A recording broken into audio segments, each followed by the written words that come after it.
Yes, indeed. Well, the world is a very interesting place these days. Things have changed considerably over the last 15 or 20 years, and the way that consumers are ready to be communicated to is very different from the way that businesses are actually ready to communicate to them. We're moving from what was an industrial economy to a connection economy, and with the adjustment in how we are being communicated to, the marketing game has changed too. But I'm not quite sure that many businesses realise that yet. And what do you think's holding them back? Are they afraid of change, or they don't believe that change is coming and much quicker than they're expecting? Well, if you look at the way that the industrial economy has been organised, right, it's taken the form that it took for, let's say 80, 90 years, and cumulatively, sort of maybe decade after decade, things changed with the way that technology adjusted and the way that we were ready to be communicated to. And we've now arrived at the point where most businesses are just in a groove, and that groove has always worked for them. And that groove has now taken a few deviations. And most businesses today that are doing the same stuff that they've always done, but they're not getting the results that they used to get. No, and, there lies the problem. And when you talk about a connection economy, what do you mean? Okay, well, it used to be that the way that economies, first world capitalist economies were organized, it was a question of top-down control and making stuff for people, and having people make those things, and having the organizations that made those things staffed with people who were basically interchangeable. It was about pushing stuff out of the factory and then advertising that stuff to reach the masses, average stuff for average people, as one of my intellectual heroes, Seth Godin, says. But that's all changed now, because we are all part of a bigger sort of collective, and that bigger collective is not an audience as such. It's a potential tribe. And when you are being communicated to via modern communication means these days, social media and the like, you're not feeling that you're part of a wider audience. You're feeling that you're part of a communication that's going on with somebody else or some other party that you essentially can have some kind of relationship with. And when you're communicating with people on the basis of trying to make connections with them, then it's a very different dynamic. It used to be the 4 Ps of marketing. Well, it's no longer the 4 Ps of marketing. It's now all about exchange of value. It's all about commanding people's attention. It's all about doing things in a way that delivers value to the party that you want to have a relationship with, because they've got some sort of answer, they've got some sort of question that they need answering, or some problem that they need solving, or as Clay Christensen from Harvard Business School says, they've got a job to be done. And most businesses that are producing goods and services today are not thinking about the jobs to be done that people have. They're just thinking about pushing their stuff down at them and trying to persuade them that what they've got is the right thing for the job. Now, you mentioned Seth Godin, and he's one of your intellectual heroes of 4. Why did you choose those particular 4, and what have they brought to the way that you run your businesses now? Well, it's not really a question of me having sort of chosen them. It's a question of having done 7, 8 years worth of reading and research via the web, and sort of trying to figure out how the internet really works, what it's all about, what this connection economy thing is. And I settled on really 4 major streams of ideas that were coming from Seth Godin on the one hand, Charlie Munger on the other, Kevin Kelly and Don Tapscott. Having consumed as much material about how the internet works in the way that I did, it became apparent to me that there were some sort of general trends that you needed to get your head around, and those general trends are all articulated from those four gentlemen.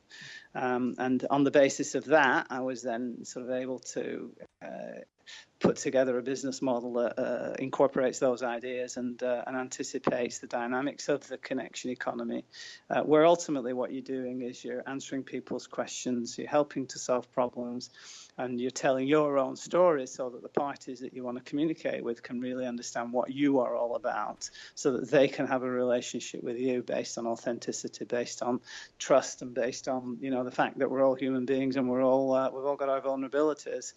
So if you tell your story, both your personal story and your business story, communicating with people makes it sort of very easy to get over the bridge of trust, and thereby, if you've answered questions and helped solve problems, you're able to discern the two types of people that are out there. There are those that want to pay for the solution that you've got to the problem, and those people that don't want to pay for the solution that you've got to the problem. Well, I've found that fascinating about your business model, because I was one of your clients, and you provided an outstanding service for me. And you used that same line on me over dinner one. There are two kinds of people in the world, those who pay and those who aren't. And Jason, you're one of the ones who like to pay. And I'll never forget that. And the other thing that I will never, ever forget was trying to get my head around the concept that you have of the power of free. Now, I know you've done a lot of videos and interviews and had, pieces in Forbes magazine and Incorporated magazine and magazines like that, where you talk about power of free. That goes contrary to the old economy, I would say, where you never gave anything away. So how do you run a business that's very profitable when you're giving everything away? Yeah. The main thing to consider is that with the connection economy, and the digital economy, because it costs nothing ultimately to provide information and to reach out to 7.2 billion people in the world via the internet. Essentially, because the marginal cost of educating people and delivering your information to people that helps them answer questions and solve problems is zero, then the only thing that has got any value in the connection economy is people's attention. And therefore, because you've got to command people's attention, the only way that you can command their attention is by giving them what they need for free. And then you've got to understand that when you're giving them what they need for free, the connection economy gives you an opportunity to disaggregate and reaggregate value. And that then discerns those two types of people that I keep talking about, those that want to pay and those that don't want to pay. So those that don't want to pay in the industrial economy used to be a liability. But in the connection economy, those who don't want to pay, if you've done your communications properly and you've helped them achieve their goals, objectives, and get them where they want to go, that has sort of warranted them giving you their attention in the first place, they then, in a sense, become your unpaid advocates. They're the ones that are, talking about you, that are retweeting your stuff, that are telling their friends, that are just, in a sense, sort of completely surprised by the fact that there's a business out there that's designed to give them everything that they need to help them solve their problems for free. So those people become, as I say, your army of unpaid advocates. And then because there are those people that do want to pay, like you did, and God bless you, sir, and I appreciate that, and Merry Christmas to you, all those for Happy all that New time. Year. To you too, sir. Those people that do want to pay, they're the ones that help you drive your business. So that's where the power of free comes in. Today, when the only thing that's got any value in the connection economy is people's attention, you've got to try and get what you have to offer into their hands. And if you try and put any sort of money in their way, en route to having a relationship with them, then in a sense you're shooting yourself in the foot, because you're putting barriers to entry to having that relationship with them. And that's why the power of free is, powerful. And is there any danger of those who do get things for free being such good advocates that other people also want to get it for free, and they've proved that it works, therefore they don't need to pay you? Well, it depends what you're selling, right? And when you disaggregate and reaggregate value, what I understood a long time ago is in the immigration business, which is my expertise. A Hong Kong visa business is my core business. What people are paying for is not like a visa label in a passport. They're not buying avoidance of queues at the Immigration Department, what they're really paying for is peace of mind. When somebody instructs us to get a visa solution to them, we're able to say to them, yes, we can get this visa for you. Oh, and by the way, if you don't get your visa and you've paid us your good money to get your visa, then we'll give you double your money back. So we reverse the risk. Okay. And it's this idea that you are essentially selling peace of mind that separates you from A, from everybody else, and B, from this idea that when you're making your proposition available to people, even though they can take all your IP and all your knowledge and all your know-how and all your material that you've propagated via the web and all the kits and everything else that goes with that to allow them to do it for themselves for free, they can't acquire the peace of mind knowing that Hong Kong's immigration expert saying to them, yes, I'll give you a double your money back guarantee if you don't get approved, because ultimately it's peace of mind that they're paying for. They're not buying anything else. So you remove the risk, or every risk, of losing a single cent if it doesn't work. Yeah, but most importantly, I mean that's just belt and braces, really. That's the slam dunk, so to speak, to get people to actually part with their money. It's really all about this idea that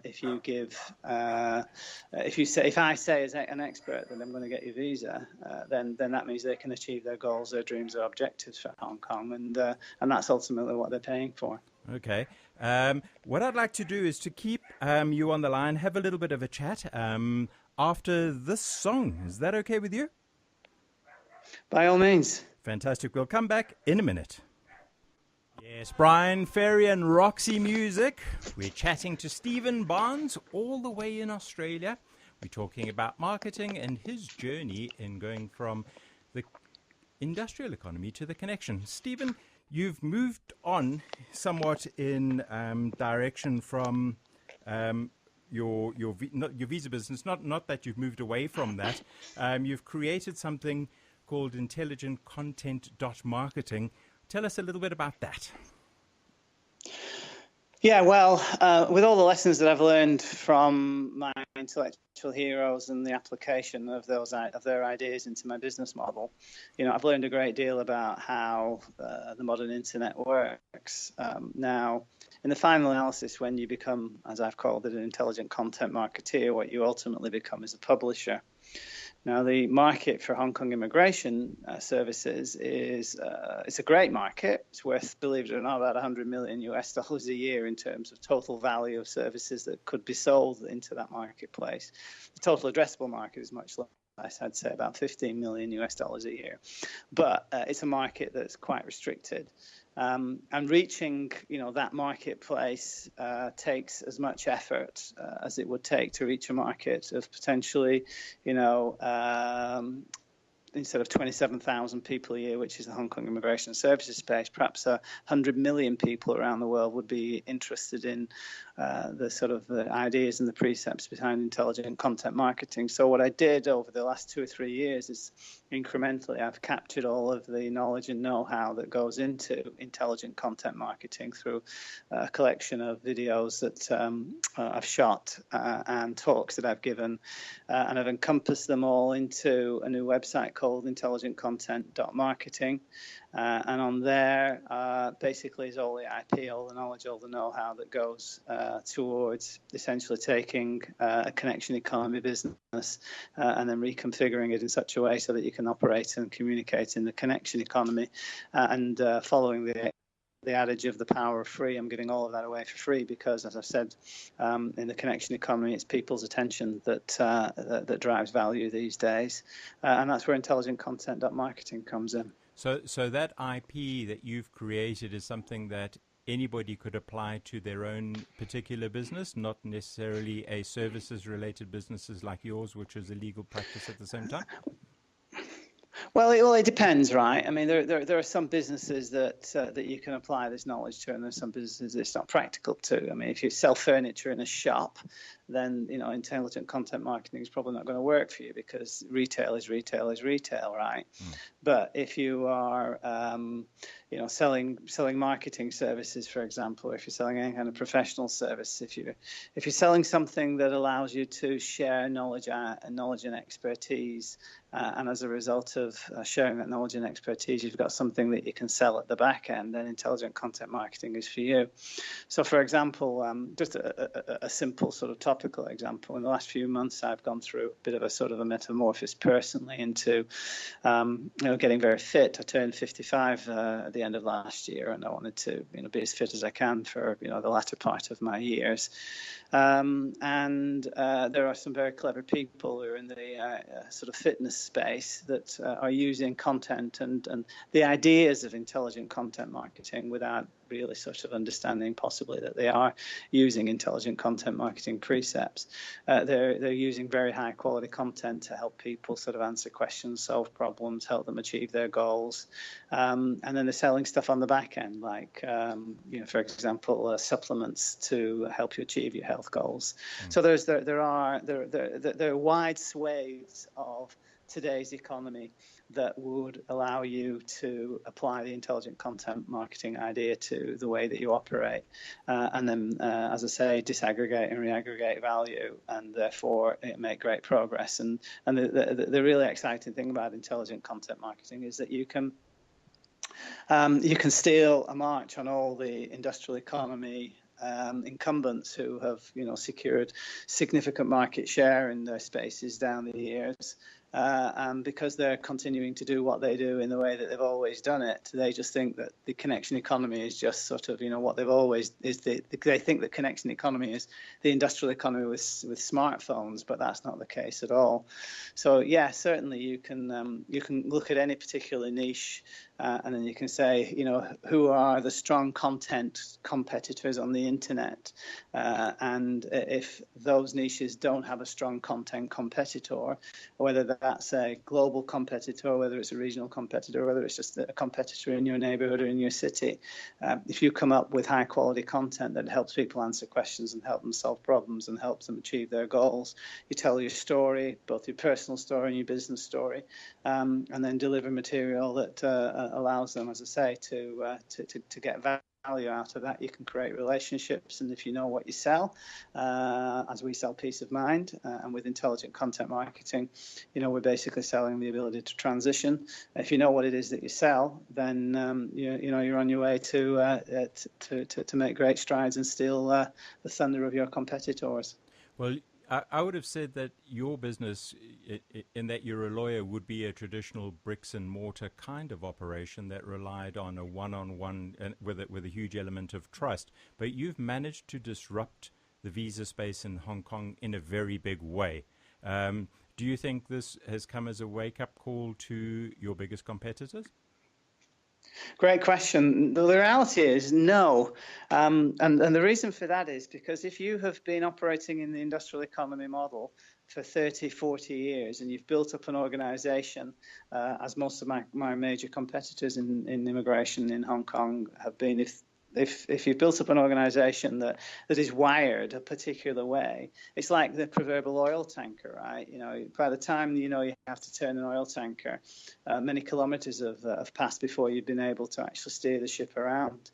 The dynamics of incumbency very often preclude organizations from actually being able to adjust the way that they operate. So they look at you and they say to themselves, okay, well, that's interesting, well, that's novel. It may or may not last, but we don't need to worry about them because they're not actually taking, any market share from us at this point in time.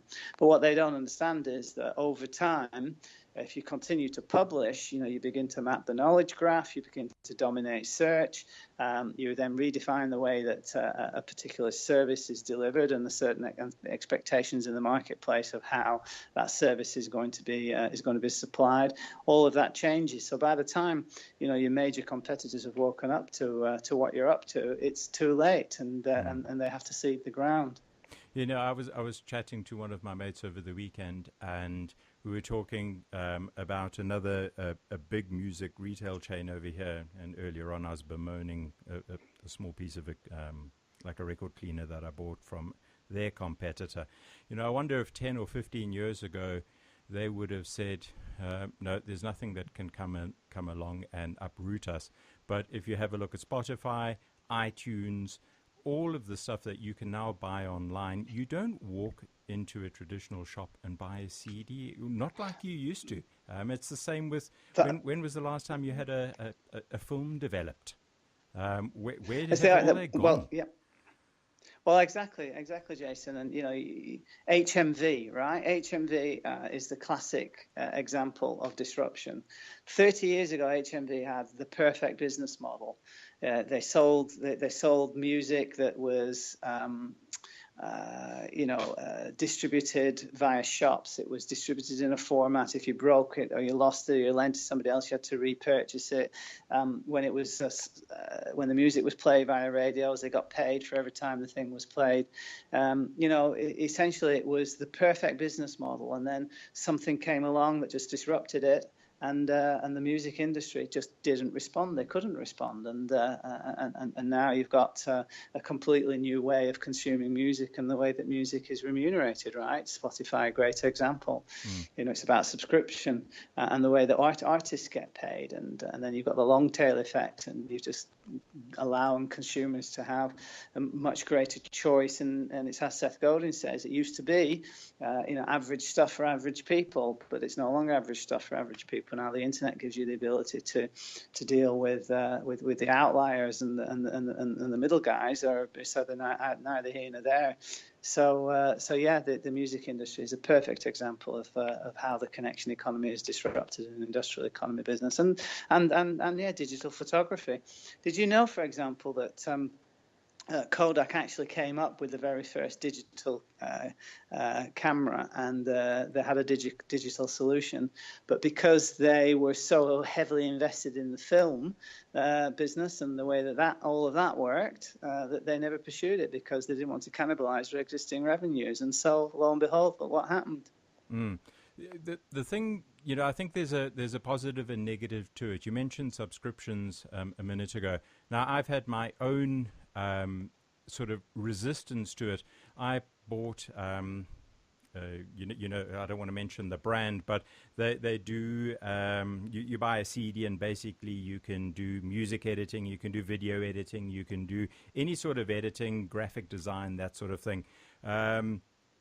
And they changed their business model from when you originally owned a CD and you had the program, you owned it, that was it, to now having to pay yearly or monthly to keep that system going. So what was a one-time purchase and you could use it has now become a monthly or yearly subscription where they're bleeding you forever. And that I don't agree with. Another provider of spreadsheet programs and that have done the same thing, especially for their business model. And for me, that's a negative.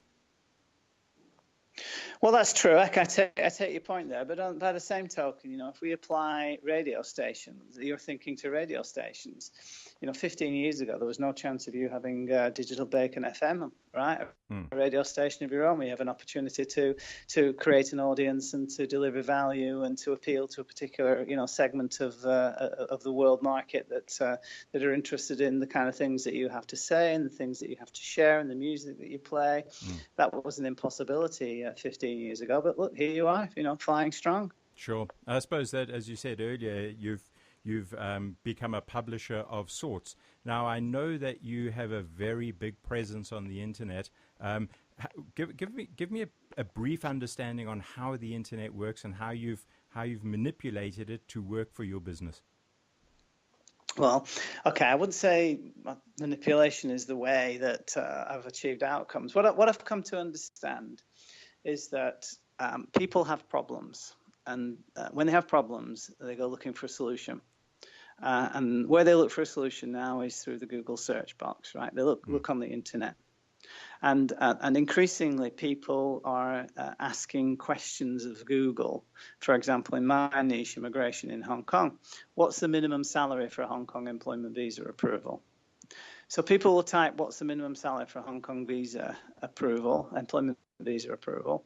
If I produce a piece of content that specifically answers that question, and if I've configured that piece of content on the web page on my website that is designed to answer that specific question, then essentially what I've done is I've created the opportunity for Google, whose mission it is to provide the best possible content to answer questions against queries that go into them. If I produce a piece of content that answers that question perfectly, then the chances of me being able to be found when people who have that problem to be solved type that question into Google, then I'm going to get found. So once they've found me, if I got them on my website, not only have I answered their question, but I've delivered, as Seth Godin would have us deliver, a remarkable experience, then you've got a chance to be remembered. And if you then factor into that experience all kinds of stuff that come from other ideas from my intellectual heroes, like, as I've said, disaggregating value, reaggregating value, an idea virus, one of my websites called Hong Kong Visa Giza. Hong Kong Visa Giza is designed for people to remember something that's catchy, that's associated with Hong Kong immigration. There's no reason 6 or 7 months after having visited the Hong Kong Giza.com website they remember my name, Stephen Barnes, but they'll remember Hong Kong Visa Giza, so they'll then in turn in the future type in Hong Kong Visa Giza to recall that place on the internet where they were able to get that problem solved previously. Or if they find themselves in a bar some months later, talking to a friend who's got a Hong Kong immigration problem. Again, they won't remember they won't remember Stephen Barnes, but they'll remember Hong Kong Visa Giza. So that idea virus can be passed off in a bar over to their friends and say, oh, there's a website that they call Hong Kong Visa Giza. Other ideas such as social proof, making sure that when you're having relationships with people, you're able to collect testimonials and other good positive stuff that people have said about you in the past, and having all of that available on the website. So there's the manipulating the web is not really manipulating the web. It's just understanding the human dynamics in play and understanding that the internet gives you the ability to parlay your expertise, to help answer questions, solve problems, deliver a remarkable experience, and all together command people's attention so that you are the first sort of site that they go to on the internet. You're the top of mind when it comes to that particular niche that you operate in. And again, if you've then delivered value unconditionally and you've done it without any expectation of return, and it's clear that you're not out to pick people's pockets, you just want to help them achieve their objectives and goals, the internet and the free software that you can use, I think a third of the websites now use. A third of the world's websites are now hosted on a piece of technology called WordPress, and that's what we use. It's a completely free internet website platform. It costs you nothing. That just gives you all the tools cost effectively to put your presence on the internet, help answer questions, help solve problems, and then create relationships on the back of that. That's what it's really all about. It's very simple, all told.